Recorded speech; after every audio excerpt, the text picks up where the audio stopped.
Sasa tumekuja hapa leo kuangalia, kujiridhisha. Bila shaka tutapanga tarehe ya kumwomba Mheshimiwa Rais aje azindue mradi huu.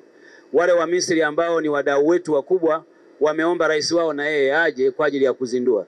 Tunaangalia ratiba ya Mheshimiwa Rais itakaporuhusu, na wakati utakaporuhusu tutawapeni taarifa ni lini tutakuja sasa kuuzindua rasmi mradi huu, na tayari Watanzania watakuwa wameshajua kwamba shughuli ya bwawa la Mwalimu Nyerere imefika mwisho. Tuendelee kuutunza ili uweze kutuhudumia kwa muda mrefu na vizazi vyetu vinavyokuja. Na washukuru sana waandishi wa habari. Mungu awabariki sana. Na bila shaka leo na nyinyi mngejifanyia interview kwenye taarifa ya habari, waseme na waandishi wa habari nao walikuwa na haya ya kusema. Itakuwa jambo zuri sana, itakuwa unique news kwa siku ya leo. Mungu awabariki sana, asanteni sana. Tunawatakia kila laheri. Kwamba mradi huu umetekelezwa kwa zaidi ya shilingi trilioni 6.5 na serikali mpaka leo imeshalipa takriban 99.5% ya fedha hizo. Fedha zote hizi ni fedha za ndani. Hatujapata msaada wala mkopo kutoka taasisi yote ya kimataifa au benki yoyote ama nchi yoyote. Kwa hivyo ile dhana ya kujitegemea tunaweza kuithibitisha kupitia mradi huu, na tuchukue nafasi kwa kweli kumshukuru na kumpongeza sana Mheshimiwa Dr. Samia Suluhu Hassan, rais wetu wa Jamhuri ya Muungano wa Tanzania, kwa kuweza kupokea mradi huu kutoka 30% hadi leo ameweza kukamilisha kwa kutumia fedha za ndani kuweza kulipia.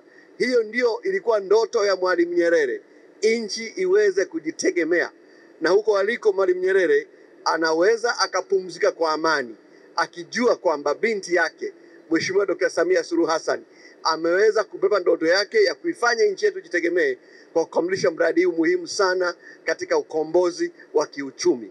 Mwisho nimpongeze Mheshimiwa Naibu Waziri Mkuu Dr. Doto Mashaka Biteko kwa kuweza kubeba maono ya Mheshimiwa Rais kusimamia mradi huu mpaka kufika hapa tulipo. Lakini Mheshimiwa Rais awe na amani kwamba kwa kweli mimi nimefika hapa, wanaofanya kazi ni vijana wake wa Tanzania wakiongozwa na waziri wetu, naibu waziri mkuu, lakini ndugu yetu katibu mkuu, mtendaji mkuu na vijana wa TANESCO na Wizara ya Nishati. Wote hawa ni Watanzania ambao wana umri mdogo, lakini wanafanya kazi ya ajabu ya kuendesha dudu hili likubwa kabisa. Kwa hivyo Mheshimiwa Rais, unao watu wanaokufanyia kazi katika nchi.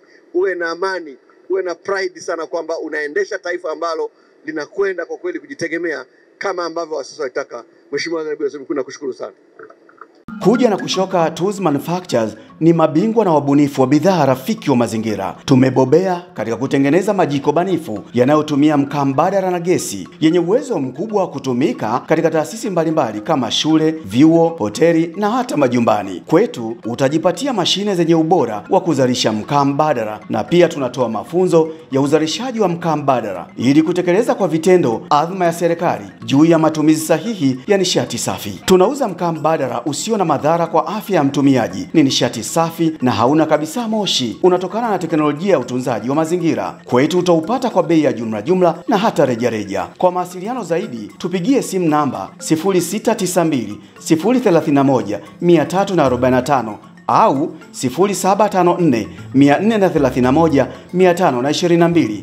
Pia waweza kufika katika ofisi zetu Mbezi stendi ya Magufuli kwa Tabora mjini, kata ya Kiloleni mkabala na gereji ya NBS.